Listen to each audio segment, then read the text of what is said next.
안녕하세요. 김현혜 기사입니다. 우리 이번 시간에는 3번 감가상각비부터 진행할 거고요. 페이지는 186페이지입니다.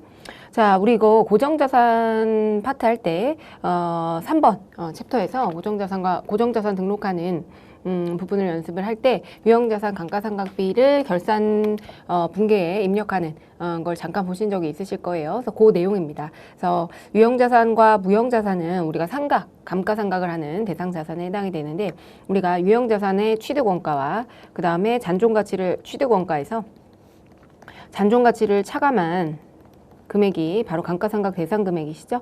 그래서 이 감가상각 대상 금액을 내용연수에 걸쳐서 체계적으로 배분하는 과정이 바로 감가상각에 해당이 됩니다. 그래서 이런 감가상각의 경우에는 이제 계상을 해야 되는데, 우리가 정액법이나 정률법 등등등 여러 가지 방법에 따라서 달라진다라고 공부한 적이 있었고요.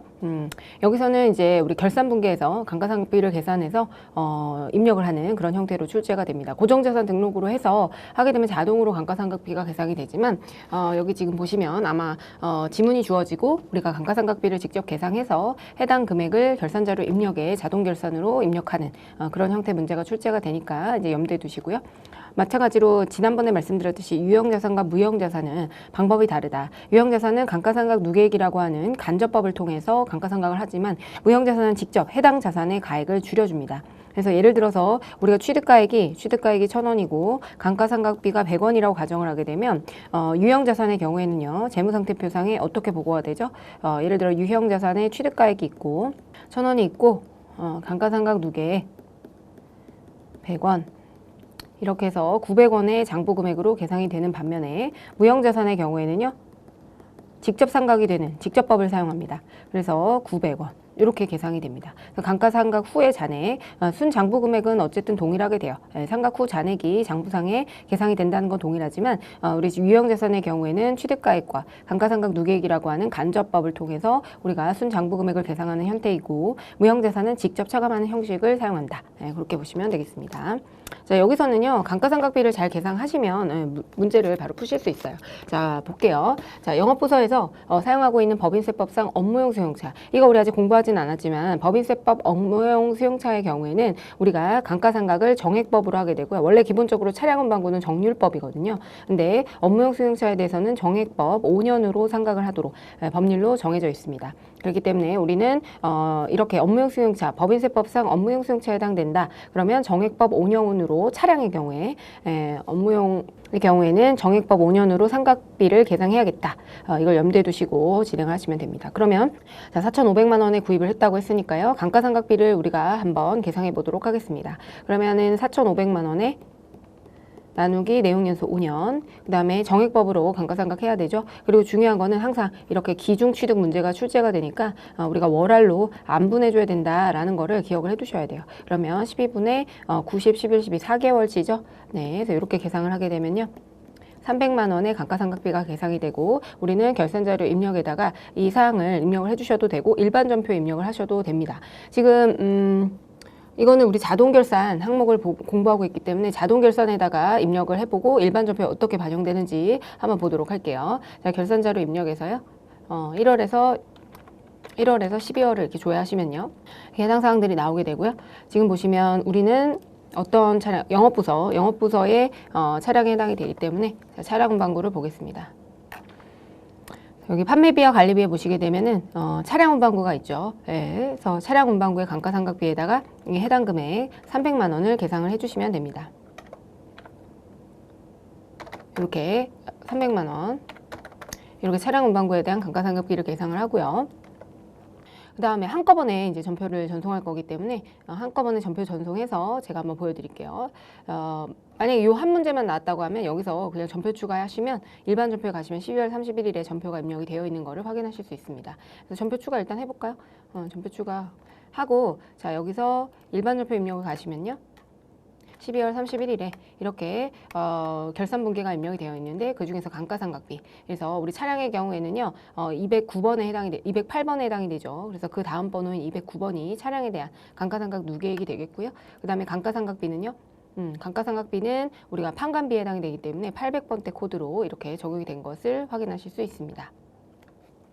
그래서 저는 이제 결산분계를 다시 한번 삭제하고요. Shift Shift F5, Shift F5를 누르게 되면 결산분기를 삭제할 수 있습니다. 그래서 요거에서 F5 키를 누르면 삭제가 가능합니다. 네, 그렇게 되고요. 다시 한번 조회를 해보면은 결산분기가 이렇게 삭제가 되어 있는 거. 여기서 삭제를 하셔도 되고요. 네, 일반 전표에서 삭제를 하셔도 됩니다. 네, 어쨌든 그렇고요. 그 다음에 단기말 개발비 미상각 잔액은 4,800만 원이다. 일단 여기 결산자료 입력에 보시면 입력을 해놓고요. 300만 원 입력이 되어 있네요. 그 다음에 단기말 재무상태표상 개발비 미상각 잔액이 480만 원이다 라고 되어 있네요. 그러면 자, 480만 원이면 우리가 개발비의 경우에는 내용연수 5년에 2019년도부터 상각을 계속했다. 어쨌든 우리가 지금 보시면 미상각 잔액이래요. 그러면 단기말 재무상태표상 그러니까 우리가 아직 상각을 하기 전에 이거는 이제 기초 장부 금액이 되겠죠. 그러니까 480만 원에는 우리가 원래는 2019년도부터 상각을 했다라고 하니까 2019년도부터 이제 5년치를 상각을 해야 되는데 우리가 2019년도 말이 있겠죠. 2019년도 말이 있고 지금 우리는 2020년도 말에 감가상각을 해야 됩니다. 근데 요 시점으로 1년치가 감가상각이 됐겠죠. 그럼 나머지가 우리가 4년치에 대한 상각이 남아 있는 거고 요 시점에 미상각 잔액이라고 하는 거는 아직 상각되지 않고 남아있는 금액, 아직 우리가 2020년도 감가상각비를 계상하지 않았기 때문에 그 전의 금액인 480만 원은 2019년도 말, 2020년도 초에 장부 금액에 해당이 된다라고 보시면 됩니다. 그래서 우리는 요 시점에 미상각 잔액을 기준으로 얼마를 나눠야 되죠? 4년에 걸쳐서 상각을 해야 되죠. 그래서 나누기 4를 하시면 되겠고요. 그렇게 되면 이제 120만 원이 이제 무형자산 상각비 이렇게 됩니다. 그래서 일반 전표 입력을 하고 일반 전표 입력하고 결산자료 입력하는 걸 해볼게요. 아까 우리 이제 위에서부터 보시면 감가상각비 일반 전표 입력을 하고요.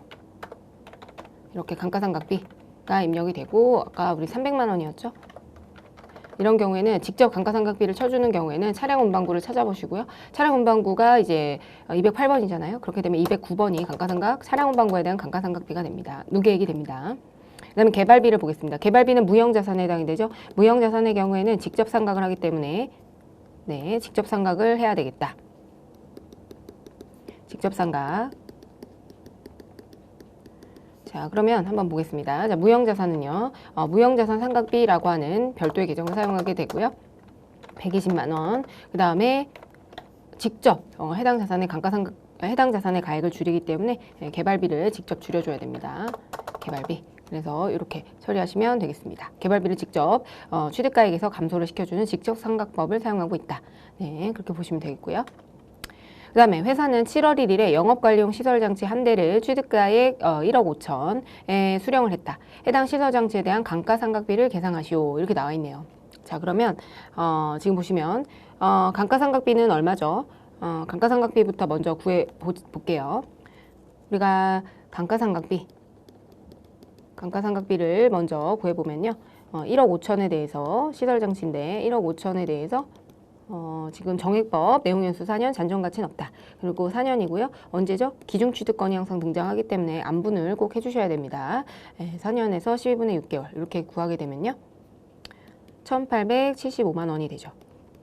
그러면 우리는 정보보조금이 있는 케이스의 경우에는 이 정보보조금은 감가상각비 1억 5천 우리가 취득을 한 1억 5천 중에서 얼마죠? 1억에 대해서는 국고보조금을 수령했고 실제로 내가 지불한 금액은 이게 내가 부담한 금액이에요. 내가 지불한 금액은 5천만 원밖에 없는 거죠. 이거는 나머지는 정보보조금에 해당이 되기 때문에 지금 1억 5천에 대해서 감가상각비를 계상한 1,875만 원은 이 전체 가액에 대해서 감가상각비가 계상이 된 거기 때문에 우리 이 정보보조금에 해당하는 금액은 우리 실제로 부담한 금액이 아니기 때문에 비용 처리가 돼서는 안 된다. 그래서 감가상각비에서 차감을 해줘야 됩니다. 지금 이 감가상각비는 전체 취득가액을 기준으로 계상이 됐기 때문에 정보보조금에 해당되는 금액은 실제로 우리가 부담한 게 아니고 우리의 비용이 아니에요. 그래서 해당 금액을 우리가 전체를 다 비용 처리를 해주면 안 되겠다. 그렇기 때문에 이거를 어떻게 계상하냐면 우리 정보보조금 1억 원 중에서 지금 우리가 1억 5천 중에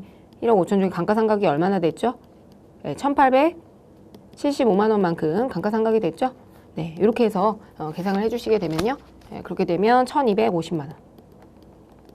네, 그래서 전체 가액에서 이 감가상각비만큼은 우리가 감가상각비가 되면 안 되기 때문에 우리가 어쨌든 이렇게 정부보조 이렇게 계산을 해도 되고요. 이렇게 1,875만 원 감가상각비 중에서 얘는 전체 가액을 기준으로 계산을 한 건데 우리가 정부보조금에 해당되는 1억 원에 해당하는 금액만큼은 비용이 처리가 돼서는 안 된다. 이렇게 구하셔도 됩니다. 그랬을 때 어쨌든 1,250만 원에 해당이 되고요. 이거는 우리가 지금 보시면 1억 5천에서 1억 원을 빼고 감가상각을 하셔도 동일한 결과가 나올 거예요. 그래서 5천만 원에 2,500에 나누기 4분의 1 해도 요 감가상각비 계상되는 금액이 요 순액 1,875만 원에서 1,250만 원을 뺀 이 금액과 같게 됩니다. 네, 그래서 그 금액을 구해보면 625만 원이 나올 거예요. 어쨌든 감가상각비가 되어야 되는 금액은 이 금액입니다. 네, 그렇고요. 네, 625만 원이 나올 거고 어쨌든 한번 분계를 보여드릴게요. 자, 감가상각비는 일단 전체 가액에 대해서 감가상각 누계액이 계산이 되죠. 그래서 자, 감가상각비는 판관비에 해당하는 금액만큼 1,875만 원 이렇게 계산이 되고요.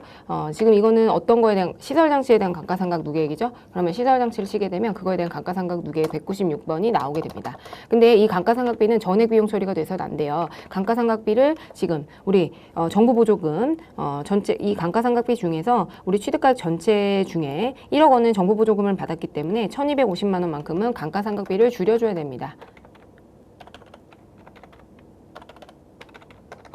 이렇게 되고요. 이것만큼 어떻게 되죠?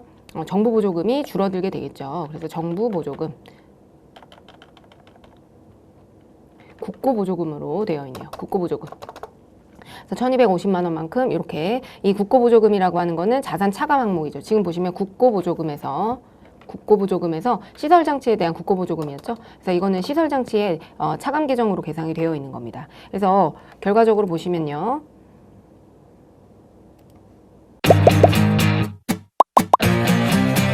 에듀윌 유료 회원만의 특별한 서비스.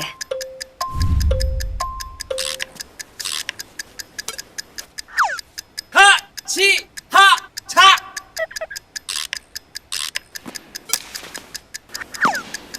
하치하차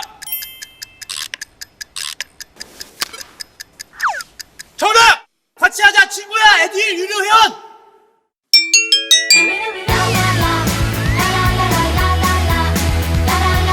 친구 소개하고 현금 받는 혜택.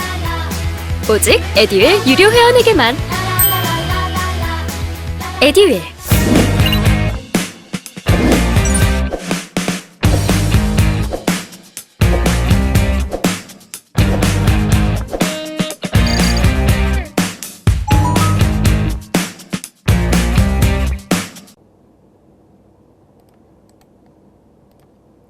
재무상태표예요. 우리 재무상태표에 처음에 어떻게 7월 1일에는 어떻게 계산이 되어 있을까요?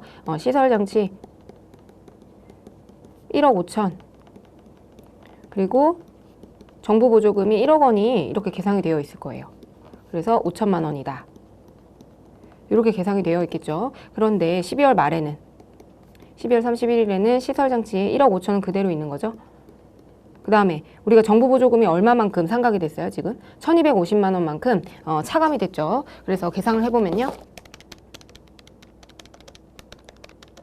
지금 1,250만 원이 차감이 됐어요. 그죠? 1,250만 원 차감이 돼서 8,750만 원 이렇게 줄어들었고요. 정부보조금이 자산 차감 항목이 줄어들었죠. 예, 그렇게 되고 그다음 감가상각 누계액이 1,875만 원 이렇게 계산이 됩니다. 그렇게 되면 1억 5천에서요 8,750만 원을 빼고 그 다음에 1,875만 원 이렇게 빼게 되면 4,375만 원이 되고요. 결과적으로 5천만 원에서 순장부 금액을 보게 되면 우리가 625만 원, 즉 감가상각비 순액이죠. 감가상각비 순액이라는 거는 2,875만 원에서 1,250만 원을 뺀 그 금액만큼만 감가상각이 됐다라는 거를 아실 수 있습니다. 이 금액은 어떻게 계산을 해도 똑같다고요? 1억 5천에서 1억을 차감한 다음에 여기에다가 우리가 내용연수를 나눠주고 12분의 6을 한 금액하고 동일하게 됩니다. 네, 625만 원 이렇게 나오게 되거든요. 이 금액과 동일하다고 보시면 되겠고요. 어쨌든 뭐 이게 뭐 계산 문제로 나오게 되면 이렇게 우리가 감가상각비를 구하는 문제에서는 이게 625만 원이다 이렇게 구해도 되는데 분계는 이런 식으로 입력을 하시면 되겠습니다. 일단은 감가상각비 구하고요. 원래처럼 구하시고 우리가 총액에 대해서 취득가액에 대해서 감가상각비를 우선 구하시고요. 그 다음에 이거와 상계되는 그 감가상각비와 상계될 금액. 그래서 이거는 뭐 아까 전에 두 가지 방법을 보여드렸는데 우리 1,875만 원 감가상각비 중에서 감가상각비 중에서 우리가 1억 5천 중에 1억 원만큼은 우리가 부담한 금액이 아니니까 비용이 아니다. 이렇게 생각하셔가지고 문제를 풀으시면 되겠습니다. 네, 그러면 1,250만 원만큼 우리가 감가상각비를 줄여줘야겠구나. 그러니까 1,875만 원이라고 하는 감가상각비는 전체 취득가액을 기준으로 해서 계산된 거기 때문에 1,250만 원은 이거는 정부보조금에 해당되는 금액이라서 비용 처리가 돼서는 안 되는 금액이다. 네, 그렇게 보시면 되겠고요. 자, 4번 보겠습니다. 그래서 국고보조금이 있는 경우에는 일반 전표에 이렇게 입력을 해주셔야 됩니다. 그 다음에 유형자산만 있다고 가정하고 아래 유형자산 명세서에 의한 감가상각비를 결산에 반영하시오. 자, 지금 보시면요. 이거는 우리가 이걸 보고 감가상각 누계액이라고 하는 거. 감가상각 누계액은 어떻게 계산이 되죠? 감가상각비만큼 우리가 감가상각 누계액이 증가하게 되죠. 그래서 지금 보시면 우리가 전기 2월에 1억 4천이었는데 차기 2월에 1억 5,800이 된 거는 이 차액분이 뭐예요? 네, 감가상각에 해당이 되죠. 그래서 이 차액분에 해당되는 1,760만 원. 이 감가상각이 되고요. 얘는 1,800에서 2,700으로 늘어났죠. 그래서 이 차액분을 계산을 하게 되면요. 943, 960, 18, 040, 0 하면은 9903, 960이 나오게 됩니다. 그래서 기초 감가상각 누계액, 기초 감가상각 누계액에서 기말 감가상각 누계액의 차이는요. 누계액 기말 상각 누계액의 요 차이는 뭐다? 네, 감가상각비만큼이다 라는 거를 아시면 되겠습니다. 그래서 그렇게 한번 문제를 풀어볼게요. 자, 감가상각비를 우리가 이거는 지금 판관비로 처리를 해야 되겠죠. 건물의 경우에는. 그래서 판관비로 처리를 하시고요. 1,760만 원. 이렇게 하시고 그 다음에 건물이기 때문에 우리가 202번이 건물일 거예요. 그래서 건물의 감가상각 누계액은 203번 이렇게 해서 코드를 걸어주시면 됩니다. 그 다음에는 우리가 감가상각비가 이거 제조원가에 포함이 돼야 되기 때문에 감가상각비 518 번호를 쓰시면 되겠고요. 9903, 960 이것만큼 지금 차량 운반구에 대한 거기 때문에 208이 아니고 209번으로 이렇게 해서 감가상각 누계액을 9903, 960 이렇게 해서 입력을 해주시면 완성이 됩니다. 이렇게 입력을 해주셔도 되고요. 네, 그래서 감가상각비를 이렇게 계산해 주셔도 되고 이거를 우리는 결산자료 입력에다가 한번 입력해 볼게요. 자, 우리가 1번 문제 같은 경우에는 300만 원이었죠. 300만 원을 차량에다가 이렇게 입력을 해주시면 되고요. 그 다음에 개발비의 경우에는 480만 원이죠. 그럼 판매비와 일반관리비에서 무형자산 상각비 중에서 개발비에 해당하는 금액을 480만 원 이렇게 계산을 해주시면 되겠습니다. 120만 원인가요? 120만 원이군요. 120만 원. 네, 이렇게 입력을 해주시면 되고요. 그 다음에 만약에 이 지금 3번에 있는 국고보조금이 있는 경우에는 감가상각비를 그냥 여기다가 입력하지 마시고요. 일반 전표로 입력을 해주셔야 됩니다. 그래서 우리 4번만 한번 연습해 볼게요. 자, 국고보조금이 있는 경우에는 일반 전표 입력해 주셔야 되고요. 그 다음에 4번 보시면 여기서는 일단 건물 판관비 1,760만 원은요. 1,760만 원은 여기 건물에 판관비에 입력을 해주시면 되겠고요. 여기가 제조원가네요. 밑으로 내려가야 됩니다. 여기다 입력하시면 안 되고요. 이 밑에 있는 건물에다가 1,760만 원 이렇게 입력을 해주셔야 되고요. 그 다음에 이 제조원가의 경우에는 이게 뭐죠? 차량 운반구죠? 차량 운반구고 지금 매출 원가 쪽에 들어가야 되는 거니까 매출 원가 중에 제품 매출 원가에 들어가야 되니까 일반 감가상각비 중에 차량 운반구에 보시면 9903, 960 이렇게 한 다음에 일단 여기에서 우리 전체 중에서 이 국고보조금 빼고 요거랑 요거죠? 1,875만 원 맞나요? 네, 1,875만 원이랑 잠시만요. 1,875만 원 요 분계 빼고요. 나머지를 한번 삭제해 볼게요. 삭제해보고 우리 지금 3번 분계만 남겨놓고 3번에 있는 정부보조금 분계만 이렇게 남겨놨습니다. 그렇게 되고 나머지를 전표를 추가해 볼게요. 여기서 전표 추가 버튼을 누르시면요. 여기 다시 한번 조회를 해보시면 이렇게 전표가 추가되어 있는 걸 확인하실 수 있고요. 우리 1번에 있는 업무용 수용차와 관련한 감가상각 누계 보시면 감가상각비 300만 원. 네, 300만 원이 여기 포함되어 있네요. 자, 300만 원이 2,060만 원에 들어가 있고요. 네, 그리고 밑에 보시면은 120만 원. 120만 원 볼게요. 자,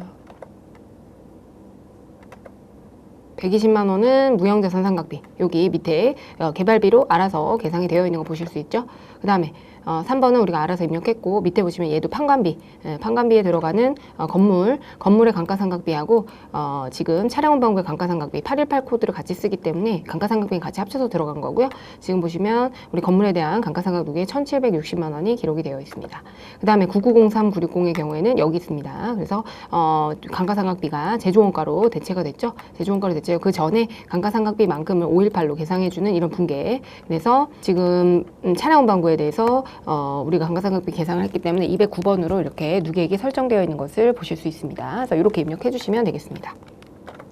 자, 다음 넘어갈게요. 우리 대손충당금입니다. 대손충당금 같은 경우에는 우리가 외상매출금, 바드럼, 대여금, 미수금 등 이런 채권, 받을 돈이 있었는데 대손이라는 거는 이 받을 돈을 못 받게 되었을 때 그것을 우리는 대손이라고 합니다.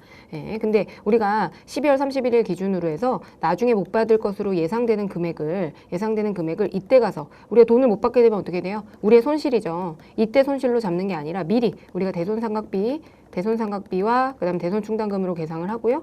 그리고 나서 이 대손충당금과 나중에 실제로 손실이 발생했을 때는 이 대손충당금과 상계를 하는 겁니다. 이건 회계의 보수주의에 의해서 일단 미래에 있을 비용, 발생할지도 모르는 그런 비용이 예측이 가능하다고 한다면 우리 단기 비용으로 잡아주는 거, 그게 바로 대손상각비에 해당이 된다라고 보시면 됩니다. 그래서 일단은 우리가 회수 가능성을 검토해서 우리 기말에 채권들이 있잖아요. 내가 받을 돈들이 있어요. 받을 돈 리스트가 쫙 있는데 그 중에서 얘와 얘는 못 받을 것으로 예상이 된다. 그 금액만큼을 뭐로 계상을 해놓죠? 기말 시점에 대손충당금으로. 그래서 예를 들어 채권이 1,000원이 있는데 얘와 얘를 못 받을 것으로 100원 정도를 못 받을 것으로 예상이 된다. 그러면 재무상태표에는 우리가 매출채권이라고, 예를 들어 매출채권이라고 가정했을 때 매출채권 1,000원, 그 다음에 대손충당금 100원 을 100원을 차감해서 900원으로 계상이 됩니다. 이건 뭐냐면 우리 매출채권 1,000원이라고 하는 거 실제로 발생한 게 있는데 이 중에서 100원은 우리가 못 받을 것으로 예상이 되고 얼만큼? 900원. 이 100원을 차감한 나머지에 대해서만 돈을 받을 것으로 예상이 됩니다. 라고 재무상태표에 공시하는 것을 의미합니다.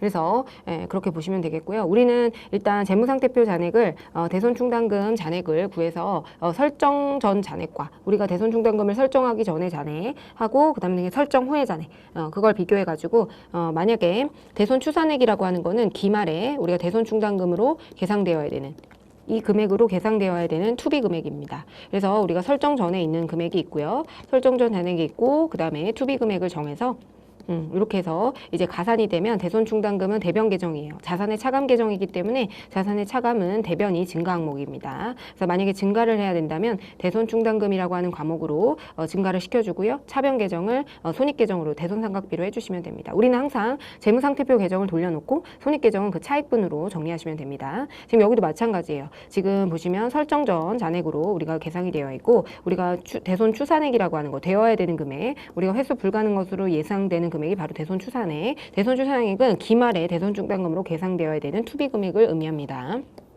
그랬을 때 이 금액이 만약에 더 줄어들어야 된다라고 한다면 대손충당금을 줄여줘야 되겠죠. 대손충당금은 원래 자리가 대변인데 대손충당금을 줄이려면 차변 계정으로 오게 되고요. 그럼 대차차익에 해당하는 대변을 우리가 대손충당금 환입이라고 하는 계정으로 계상을 하게 된다. 네, 그렇게 보시면 되겠습니다. 문제 풀면서 말씀드릴게요. 자, 보시면 1번입니다. 이거는 뭐 워낙 우리 전산세무 2급에서 연습을 많이 하셨을 거기 때문에 여러분들 전산세무 2급 하셨던 분들은 어렵지 않으실 것 같고요. 네, 그래서 연습 한번 해보겠습니다. 당사는 연령분석법으로 외상매출금에 대한 대손을 추정하고 있고요. 대손상각비를 계산하고 있다. 입력된 데이터를 무시하고요. 대손충당금 설정 전 잔액이 24만 원으로 가정해라. 그러면 자 우리가 연령추정법은 뭐냐면 우리가 회수 가능 우리가 그 대금을 회수하기로 한 기일이 있잖아요.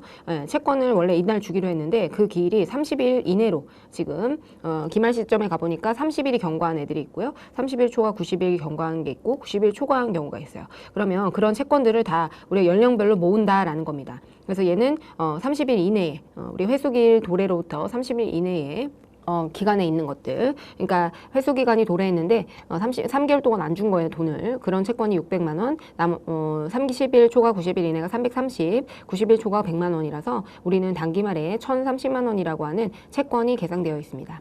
우리가 과거 데이터를 통해서 예상을 해봤을 때 30일 이내 정도라면 채권이 한 2% 정도로 대손이 되더라, 돈을 못 받게 되더라, 회수가 안 되더라 라는 어떤 설정률에 대한 이런 데이터가 있습니다. 그러면 우리는 대손 추산액을 결정해야 되는데 이 채권에 대해서 이 설정률을 곱해서 그 금액을 다 더하게 되면 우리가 대손 추산액이 이 금액을 회수 못할 것으로 예상되는 금액으로 계상을 하게 됩니다. 자, 그래서 계상을 한번 해볼게요. 자, 600만 원에 2% 12만 원이죠. 얘는 12만 원이고요. 3개요? 완전 초보였죠. 그것도 생초보.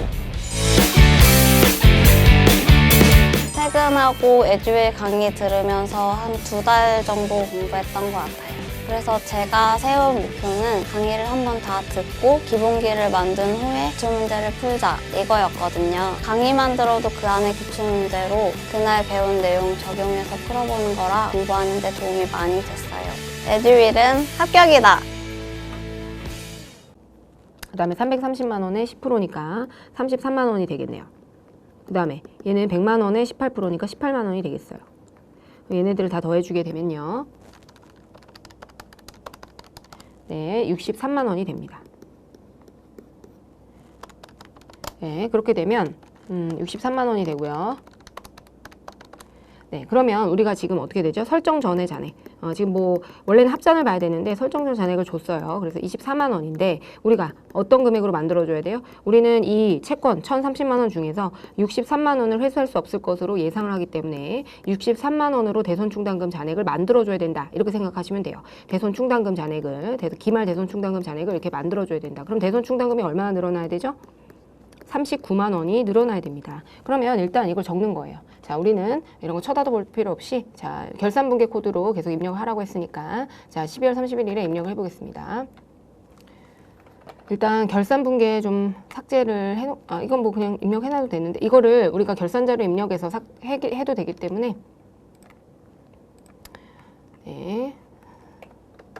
자, 이렇게 하고요. 자, 보시면 우리가 지금 설정전 잔액이잖아요. 직접 입력을 해도 돼요. 그래서 대손충당금인데 이게 지금 어떤 채권에 대한 거죠? 외상매출금에 대한 거죠? 그래서 외상매출금 이렇게 계상을 하게 되고요. 39만 원. 이것만큼 대차 차익이 어디 나요? 네, 차변에 나죠? 그렇게 되면 우리는 대손상각비 이렇게 계산을 해주시면 된다. 그리고 외상매출금, 바드러움에 대해서 대손이 발생하게 되면 우리가 판매비와 관리비로 처리하게 되고요. 그 이외의 채권, 외상매출금을 제외한 나머지 채권들은 어떻게 되죠? 기타의 대손상각비. 네, 그래서 우리가 지금 외상매출금 우리 주요한 채권이죠. 가장 중요한 채권이에요. 왜냐하면 매출과 관련한 채권이기 때문에 가장 중요하죠. 그래서 외장 매출금이나 바드러움과 관련되어 있다. 그렇게 되면 우리가 대손상각비를 판매비와 관리비로 처리를 하게 되고요. 대손상각비라고 하는 용어를 쓰게 되죠. 반면에 우리가 이외 채권, 외상 매출금이나 바드러움이 아니다라고 하게 되면 이외 채권에 대해서는 우리가 영업의 손익으로 실로 처리를 하게 되죠. 영업의 손익으로 처리를 하게 되고요. 이거를 기타의 대손상각비 이런 용어를 쓰게 됩니다. 예, 그렇게 기억하시면 되겠고요. 자, 그 다음 두 번째 보겠습니다. 회사는 매 기말 바드러움 잔액에 대해서 1% 대손충당금을 설정하고 있대요. 그래서 보충법에 따라서 대손충당금을 설정하고 그 다음에 보충법에 따라 대손충당금을 설정하고 장부에 반영하시오. 이렇게 나와 있네요. 자, 그러면 우리가 기말 시점에 바드러움 잔액을 확인해야 되겠죠? 네, 바드러움 잔액을 한번 확인해 보겠습니다. 이건 합산을 보란 얘기죠. 그래서 보니까요. 바드러움이 지금 3,100만 원이 나와 있네요. 그리고 그거에 대한 대손 충당금이 설정 전에 50만 원이라는 거를 우리가 확인할 수 있습니다. 그래서 합산을 보고요. 그러면 우리가 투비 금액, 대손 추산액은 얼마가 돼야 되나요? 지금 항상 3,100만 원이라고 하는 채권 중에서 1%를 회수 못하는 것으로 항상 예상을 하고 있다고 하니까 그렇게 되면 우리가 31만 원으로 이렇게 계상이 됩니다. 그러면 설정 전의 잔액이 어떻게 돼요? 네, 설정 전이 지금 50만 원인데 우리는 어떻게 만들어줘야 돼요? 31만 원으로 만들어줘야 되겠죠. 네, 그렇기 때문에 지금 보시면 대손 충당금을 얼마 줄여줘야 돼요? 네, 19만 원을 줄여줘야 됩니다. 그렇게 되면 자 이것도 그냥 줄여주면 됩니다. 일단 일반 전표로 만약 입력한다고 한다면 일단 줄여줍니다. 그래서 줄여주려면 대손 충당금을 차변에 놓이게 되겠고요. 바드러움에 대해서는 대손 충당금이 111번입니다. 그래서 이만큼 일단 줄여줍니다. 그렇게 되면 얼마 19만 원. 네, 19만 원만큼 줄여주게 되고요. 그 대차 차익이 발생하는 게 대변에 났기 때문에 대손 충당금 환입이라고 하는 계정을 써야 되겠죠. 그리고 얘는 우리가 매출채권과 관련되어 있기 때문에 바드러움 외상 매출금, 매출채권과 관련되어 있기 때문에 판매비와 관리비로 이렇게 처리를 하시게 되면 되겠습니다. 네, 그래서 이렇게 분개를 하시면 되고요. 요거를 저희가 한번 결산자료 입력해서 한번 입력해 보도록 할게요. 자, 결산자료 입력을 가보시면요. 여기에서 지금 우리가 일단 요 39만 원 의 경우에는 판매비와 관리비에서 대손상각비인데 외상 매출금이 있죠. 예, 여기에다가 39만 원 이렇게 입력하시면 되겠고요. 그 다음에 우리 바드러움의 경우에는요. 바드러움의 자격은 마이너스 19만 원이 돼야 되겠죠. 그래서 이 바드러움에다가 대손상각비를 마이너스 금액으로 대손충당금 환입이 발생한 경우에는 이렇게 반영해 주시면 됩니다. 그래서 전표를 추가하면요.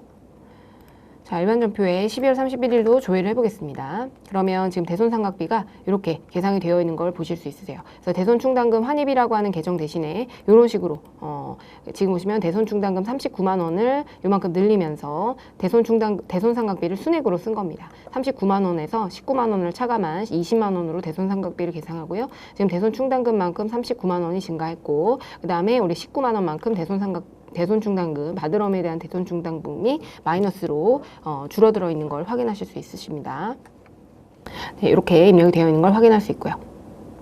그 다음에 퇴직급여 충당부채를 보겠습니다. 퇴직급여 충당부채의 경우에도요, 우리가 대손충당금하고 동일합니다. 우리는 항상 재무상태표 중심의 회계를 하고 있기 때문에 우리가 재무상태표 12월 말 시점에 얼마가 계상이 되어야 되는지, 대손충당금 잔액이 얼마가 되어야 되는지, 퇴직급여 충당부채도 마찬가지예요. 퇴직급여 충당부채도 12월 31일 기준으로 우리가 모든 직원들이 일시에 퇴직한다고 가정했을 때 지급해야 될 금액을 우리가 지금 퇴사한 건 아니죠. 이것도 마찬가지예요. 미래에 언젠가 직원들이 퇴사할지도 모르는데 12월 말 시점으로 이 직원들이 동시에 모두 퇴사한다고 가정했을 때 그 금액을 미리 잡는 겁니다. 그래서 우리가 미래에 잡아야 될 비용을 지금 땡겨와서 퇴직급여가 얼마고 퇴직급여 충당부채가 얼마다 이런 식으로 잡는 게 바로 우리 회계입니다. 그래서 얘도 12월 31일 기준으로 되어야 될 퇴직급여 충당금을 계상하고요. 우리가 설정 전에 지금 우리 퇴직급여 충당금을 계상하기 전에 지금 잔액이 현재 상태의 잔액이 얼마냐, 현재가 얼마고 우리가 얼마로 바꿔줘야 되느냐.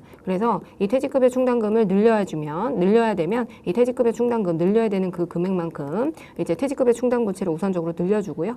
부채이기 때문에 대변에 와야 증가하게 되겠죠. 그리고 나머지 대차 차액을 퇴직급여로 처리하시면 되겠어요. 그때 우리가 제조와 관련된 직원들이다. 제조부서면 우리가 508이고요.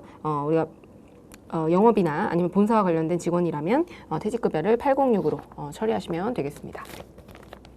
자, 그래서 한번 문제 풀어볼게요. 1번 전기 및 단기의 퇴직급여 추계액은 다음과 같습니다. 전기 말 현재 퇴직급여 충당부채는 1억 원이고 단기 중 퇴직급여 충당부채 감소는 없었다. 회사는 퇴직급여 충당부채를 일반기업 회계기준에 따라서 정확하게 계상을 하고자 한다. 전기 말 현재 일반기업 회계기준에 따라서 미설정된 부분을 추가로 설정하고 미설정된 부분은 중요한 오류라고 가정하고 회계년도 종료일 현재로 회계 처리하기로 한다라고 되어 있네요. 자, 그러면 일단은 어쨌든 우리 퇴직급여 충당부채의 경우에는요, 잔액이 퇴직금 추계액만큼 계상이 되어야 되겠죠. 그래서 퇴직급여 충당부채를 퇴직금 추계액만큼 만들어줘야 되는데 지금 보시면 2019년도에 200만 원인데 퇴직급여 충당부채 잔액을 계상을 하지 않았던 거예요. 그렇게 되면 자 우리가 200만 원을 일단 작년에 퇴직급여 충당부채를 200만 원 늘리면서 어떻게 계산해야 되죠? 네, 퇴직급여 이렇게 계산을 했었어야 되겠죠. 200만 원에 대해서 이렇게 계산을 해야 되는데 이거는 계산이 안 된 겁니다. 그러면 이 계정은 어떻게 되어 있느냐? 이건 근데 그러면 전기 오류에 해당이 되고 어쨌든 퇴직급여 충당부채는 200만 원만큼 늘어나 있어야 되는 거잖아요. 이게 지금 보시면 과거 현재로는 0원인데 우리가 어떻게 만들어줘야 되죠? 200만 원으로 만들어줘야 됩니다. 200만 원을 만들어줘야 돼서 퇴직급여 충당부채를 늘리면서 우리가 대차 차익을 어떻게 할지 고민을 해야 되는데 이거는 우리가 전기에 잘못된 우리가 회계 처리에 해당이 되기 때문에 전기 오류 수정 손실이 되겠죠. 네, 전기 오류 수정 손실을 과연 이걸 중요한 오류에 해당이 된다면 중요한 오류인 경우냐 중요하지 않느냐 이거에 따라 달라지게 되고요. 중요한 경우에는 이익잉여금 계정으로 우리가 처리를 하게 되고요. 왜냐하면 과거에 그냥 처리한 것으로 우리가 소급해서 수정하는 거예요. 그러면 과거에 2019년도에 퇴직급여가 처리된 것처럼 가정을 한다는 거는 우리 퇴직급여 계정은 어쨌든 마감이 되면서 우리가 결산 과정을 통해서 회계가 마감이 되면서 얘가 이익잉여금으로 가 있을 거라고 가정을 하는 거죠. 네, 그래서 이익잉여금 계정으로 처리를 해야 되고요. 전기와 오류 수정 손실을 중요한 사항에 해당이 돼서 이익잉여금으로 처리하게 되고요. 중요하지 않다고 한다면 우리가 영업의 손익으로 처리를 하게 됩니다. 네, 그렇게 됩니다. 그래서 보시면요. 이 전기 오류 수정 손익이 나오게 되면 그거는 우리가 일반 전표에다가 직접 입력해 주셔야 돼요. 그래서 12월 31일에 일단은 우리 퇴직급여 충당부채를 늘려줘야 되겠죠. 퇴직급여 전기 오류 수정을 하고 있는 겁니다. 퇴직급여 충당부채가 전기에 200만 원, 요 분계가 입력이 되고 전기에 우리가 퇴직급여가 입력이 되었어야 되는데 그게 입력이 안 됐고 그러면 전기 오류 수정 손익에 해당이 되고요. 만약에 전기 오류 수정 손실이 중요하지 않다고 한다면 우리가 영업의 손실로 해서 처리를 하게 되지만 얘는 중요하기 때문에 자본 항목으로 반영을 하게 되는 겁니다. 이렇게 분계를 입력해 주시면 되겠습니다.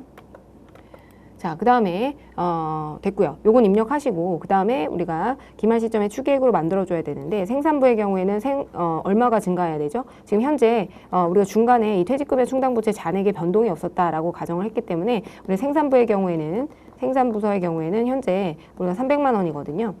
300만 원에서 얼마로? 네, 500만 원으로 증가를 해줘야 되겠죠? 그렇게 되면 우리가 200만 원이 증가해야 됩니다. 자, 반면에 우리 관리부서는요. 관리부서는 지금 현재 얼마죠? 현재 우리가 200만 원으로 만들어 놨죠? 네, 200만 원을 만들어 놨기 때문에 얼마로 만들어 줘야 되나요? 네, 1000만 원으로 만들어 줘야 됩니다. 그래서 얼마를 증가시키나요? 네, 800만 원만큼 퇴직급여 충당부채를 늘려줘야 된다. 이렇게 보시면 되겠고요. 지금 보시면 우리가 200만 원만큼 퇴직급여 충당부채를 늘려주고요.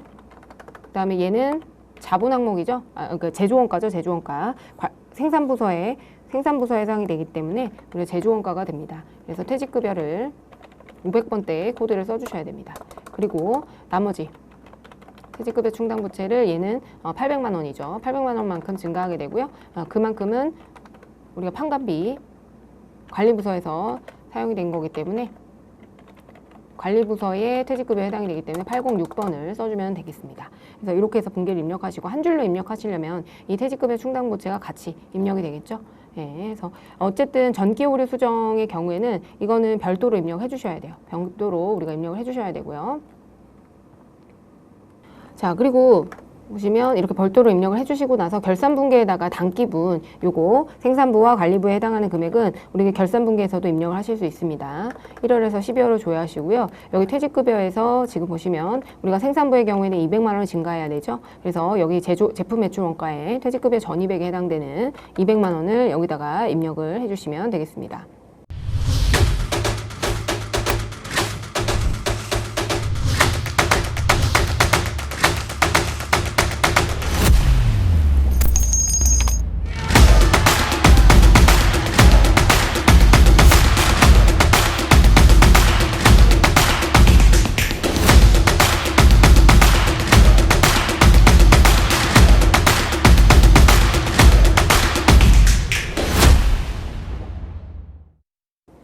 그리고 만약에 지금 이 관리부서의 경우에는 800만 원이죠. 네, 그거는 판매비와 관리비에서 퇴직급여 전입액에다가 800만 원 이렇게 입력을 해주시고 전표를 추가를 해주시면요.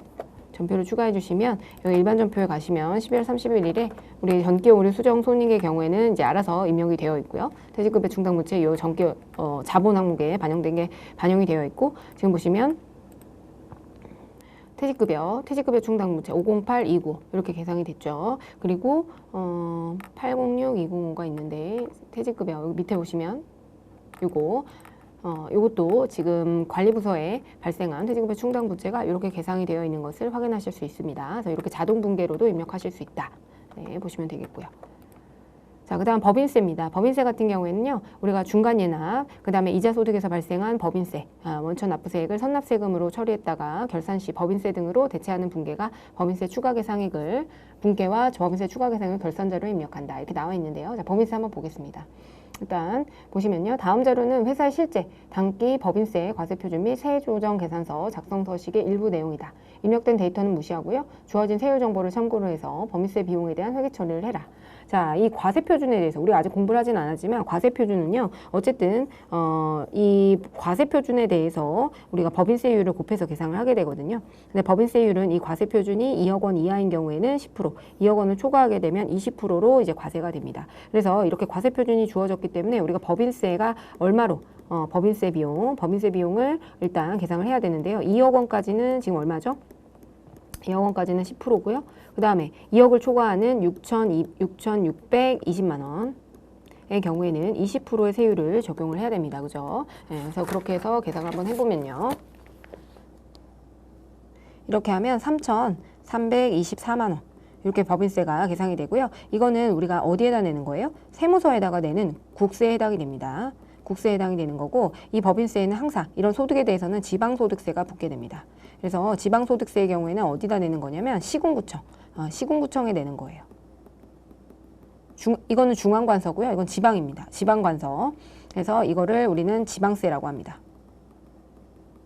네, 그래서 우리가 이 3,300에 대해서는요. 항상 10%.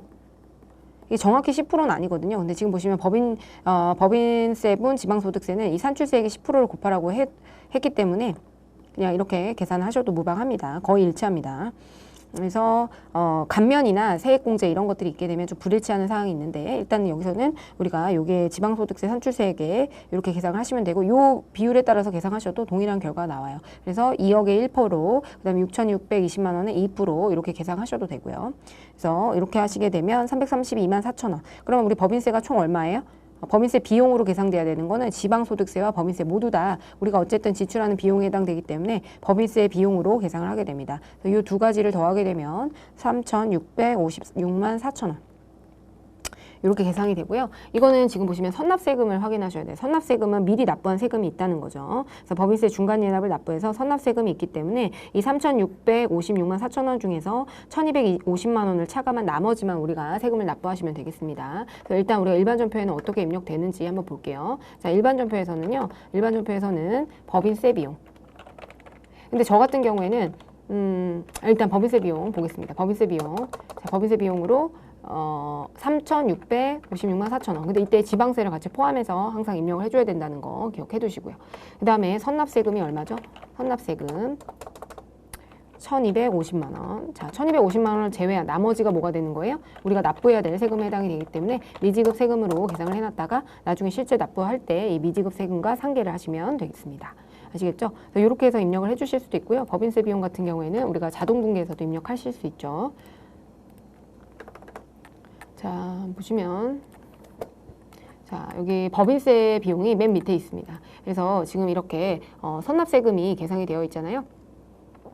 그래서 법인세 비용 같은 경우에는 이 선납세금 란에다가 1,250만 원을 입력하고요. 나머지를 24064,000 이게 미지급 세금에 해당이 되잖아요. 그렇게 되면 우리 총 법인세 비용이 3,656만 4천 원 이렇게 계상이 되죠. 그래서 전표를 추가해 보겠습니다. 자, 전표를 추가해 보면요. 일반 전표를 다 조회해 볼게요. 그럼 법인세 비용이 지금 우리가 방금 입력했던 분계, 그래서 법인세 비용 중에 이제 선납세금과 미지급 세금이 이렇게 나눠져서 계산이 됐지만 어쨌든 2,400만 원과 1,250만 원을 더하게 되면 우리가 3,656만 4천 원이 된다. 법인세 비용이 총액이 결정이 된다는 것을 보실 수 있습니다. 그래서 이렇게 법인세 비용까지 입력하시면 되겠고, 이건 뭐 2급이랑 달라진 게 없는데 이 법인세를 계산하실 수 아셔야 돼요. 그래서 이 과세 표준 중에서 어쨌든 우리가 2억 원까지는 10%, 2억 원을 초과하는 부분에 대해서는 20%, 초대기업은 더 높은 세율이 있습니다. 근데 그건 나올 리가 없으니까 이렇게까지 계산한 10%, 2억까지는 10%를 계산하고 2억을 초과하는 6,620만 원만큼은 우리가 20%를 과세하더라라는 거 보시면 되겠습니다. 그리고 이제 결산이 이제 완료가 되면 우리 결산 분계를 추가를 해가지고 결산을 완료하시면 됩니다. 자, 그럼 우리가 드디어 뭘 할 수 있죠? 재무제표 확정되고, 만약에 우리가 근데 문제 푸시다가 잠시만요. 문제를 만약에 푸시다가 이게 틀렸어요. 그렇게 되면 제가 아까 보여드렸듯이 지금 보시면 결산분계를 여기서 삭제하시면 돼요. 결산분계 삭제했다가 다시 입력해서 만약에 틀렸다고 하면은 다시 입력 제대로 해가지고 분계를 보내시면 됩니다. 자, 그렇고요. 그래서 우리가 이렇게까지 하면 드디어 재무제표를 확정 지을 수 있어요. 재무제표 확정이라고 하는 거는 지금까지 입력했던 우리가 수동결산, 자동결산이라고 하는 기말 수정 분계를 다 완료하고 재무제표를 확정하는 과정입니다. 그래서 이때는 어떻게 순서가 정해져 있죠? 이게 보시면 제조원가 명세서, 왜냐하면 손익계산서상에 우리 매출 원가 있죠. 매출 원가 중에서 상품 매출 원가 말고 우리가 제품 매출 원가, 제품 매출 원가의 경우에는 어디에서 이 내역이 어디 나와 있는 거예요? 제품 매출 원가의 내용이 제조 원가 명세서에서 오게 됩니다. 그래서 제조 원가 명세서에서 단기 제품 제조 원가를 결정지었기 때문에 이 단기 제품 제조 원가가 와야지 우리 제품 매출 원가를 계산할 수 있잖아요. 단기 제품 제조원가, 제품의 차별, 요 항목이 바로 우리가 제조원가 명세서에 해당이 됩니다. 그래서 우리가 손익계산서 계정을 계상을 하게 되고요. 손익계산서 계정 결국에는 이익잉여금으로 대체가 돼야 되죠. 그래서 손익계산서 다음에 이익잉여금을 우리가 완성을 하게 됩니다. 이익잉여금으로 손익계산서에 단기 손익을 이익잉여금으로 보내주게 되고요. 이 이익잉여금이 확정이 되면 그때 우리는 드디어 재무상태표를 확정지을 수 있다. 그래서 제조원가 명세서를 제일 먼저 조회하게 됩니다. 그리고 나서 손익계산서를 조회하고 그 다음에 이익잉여금, 미처분 이익잉여금을 조회해가지고 그 미처분 이익잉여금에서도 전표를 추가해 주셔야 돼요. 자, 한번 보여드릴게요. 자, 여기서 이제 완성이 됐죠. 그래서 전표를 추가하고요. 결산분계를 다 이제 완성을 했다라고 하게 되면 자, 제조원가 명세서로 갑니다. 제조원가 명세서에 가서 이제 12월 31일 이렇게 조회를 해서 이 내역들이 지금 단기 제품 제조원가가 2억 3,385만 3,960원 이렇게 확정이 됐죠. 그 상태에서 손익계산서를 가보겠습니다. 자, 12월 조회를 하게 되면요. 우리가 결산분계까지 입력했기 때문에 이 단기 제품 제조원가 233-853-960이 233-853-960 여기서 오는 겁니다. 그래서 이렇게 확정을 짓고요. 그러면 우리가 단기 순이익이 나왔겠죠. 1012-040이 나왔습니다. 자, 그렇게 되면 이익잉여금 처분계산서를 가서요. 예를 들어 뭐 2021 2월 28일에 2021년, 왜냐면 2020년도 분에는 다음 연도에 주총을 하기 때문에 주총 때 이익잉여금이 처분이 됩니다. 확정이. 그래서 이걸 조회하시면 우리가 이익잉여금 단기순이익이 1,000만 원이 들어오게 되죠. 그래서 이 1,000만 원, 그리고 우리가 처분 예정이 되는 뭐 현금 배당을 한다면 여기다 금액을 적어주고 하시겠죠. 그래서 이렇게 이익잉여금이 얼마로 이 단기순이익을 이익잉여금 미처분 이익잉여금으로 확정하는 그 과정, 그게 필요합니다. 그래서 전표를 이제 추가해 주시면 그러고 나서 재무상태표에 가셔야지, 안 그러면 재무상태표 오류가 납니다. 이익잉여금이 완성이 되지 않았기 때문에. 그래서 12월로 이렇게 조회를 하시게 되면은 더 이상 오류가 안 뜨고 미처분 이익잉여금이 6,600이 여기 이익잉여금 처분계산서에서 6,600이 여기에 그대로 넘어오시는 거를 보실 수 있습니다. 그래서 이렇게 분계를 해주셔야 순서는 지금 보시면 이거 외울 필요도 없어요. 이해하시면 돼요. 그래서 외우시지 마시고요. 제조원가 명세서를 완성하시고 그 다음 손익계산서, 제조원가 명세서의 단기 제품 제조원가가 손익계산서의 이 단기 제품 매출 원가에 반영이 되기 때문에 이걸 확정 짓고 손익계산서의 단기 순이익을 이익잉여금으로 보내서 이익잉여금 처분계산서에서 미처분 이익잉여금을 확정 짓습니다.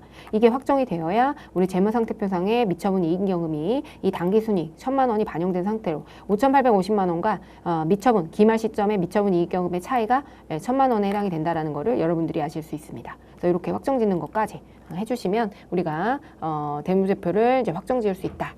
그렇게 보시면 되겠고요.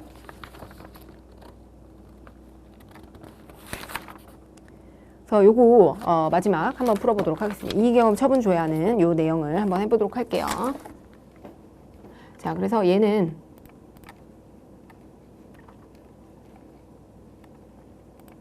이렇게 됐고요. 일반 전표에서요.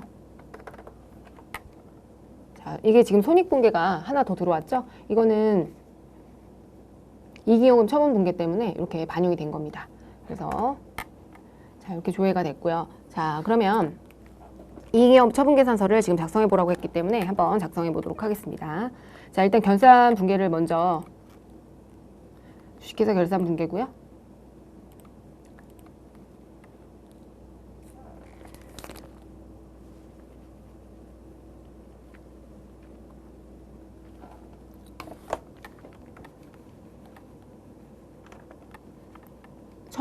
철판번에 해당이 되고요. 제조 이익잉여금 처분계산서를 가보도록 하겠습니다. 자, 이렇게 되면요. 지금 얘는 이익잉여금 처분계산서를 작성하라고 했는데 2021년 자, 여기 보시면 아래 내용을 확인해서 당기 이익잉여금 처분계산서를 작성하시오 라고 나와 있어요. 이거는 사실 이 지금 당기순이익이 안 맞아요. 당기순이익이 왜 안 맞냐면은 우리 기존의 손익들을 다 반영을 해야지 이 당기순이익이 딱 맞을 텐데 지금 반영이 안 되어 있기 때문에 이 순손익은 맞지 않거든요. 근데 여기서 지금 하라고 하는 거는 이익잉여금 처분계산서에서는 요 밑에 이익잉여금 처분 내역을 정리하라는 그런 내용이기 때문에 한번 입력을 해보도록 하겠습니다. 이 당기순이익은 맞지 않아요. 지금 교재에 있는 거하고. 왜냐면 우리 이번 챕터에서 다 한 걸 다 반영했어야 되는데 제가 일부는 뭐 삭제하기도 하고 그래서 안 맞는 거고 여러분들은 처음부터 해서 맞춰보시기 바랍니다. 자, 그러면 이익준비금이 10만 원이래요. 그러면 이익준비금을 여기다가 10만 원을 입력을 해줘야 됩니다. 그 다음에 보겠습니다. 그 다음에 우리 현금 배당은 100만 원. 자, 현금 배당을 100만 원 했으니까 여기다가 100만 원을 입력을 해주고요. 그 다음에 주식 할인 발행 차금 상가액 의 경우에는 200만 원이죠. 그러면 주식 할인 발행 차금 상가액을 여기다가 200만 원 이렇게 입력을 해주면 됩니다. 네, 그리고 전기 2월 미처분 이익경험이 5,850만 원이죠. 네, 여기 되어 있고요. 그다음에 전기 처분 확정일은 2020년 2월 28일이고 우리 단기 처분 예정일은 2021년 2월 28일이니까 이렇게 세팅한 다음에 그다음 전표 추가를 해주시면 된다. 네, 이렇게 하시면 전표가 추가됩니다. 우리 일반 전표 한번 가볼까요? 일반 전표에 가보시면 이렇게 요 이익잉여금 처분 분계가 당기손익이 이익잉여금으로 처분이 돼서 이익잉여금이 다음 연도로 넘어가는 요 분계가 입력이 되어 있는 거를 확인하실 수 있으세요. 그래서 이렇게 이 손익분계라고 하거든요. 이익잉여금 처분계산서에서 전표 추가한 거를 우리 손익분계, 요 위에 있는 거는 이제 결산분계. 결산분계 지금 안 해놨거든요. 아까 삭제를 해놔가지고 결산분계와 그 다음에 손익분계가 모두 다 와야지 손익계산서와 재무상태표를 마감할 수 있다. 네, 그래서 아까 결산분계 이걸 먼저 해야 돼요. 그래서 결산분계를 다 입력하고 나면 전표 추가를 하게 되면 여기 보시면 12월 31일을 조회를 하시면 이렇게 12월 31일 이렇게 조회하시면 요거는 이제 결산분계라는 표시가 뜨죠. 그 다음에 이익잉여금의 경우에는 여기 손익분계라는 계정이 뜹니다. 그래서 이런 식으로 전표를 추가해서 재무상태표를 마감한다. 네, 그거 보시면 될 것 같습니다. 그래서 이번 시간 여기서 마치도록 하고요. 다음 시간에 우리 원천징수 공부해 보도록 하겠습니다. 감사합니다.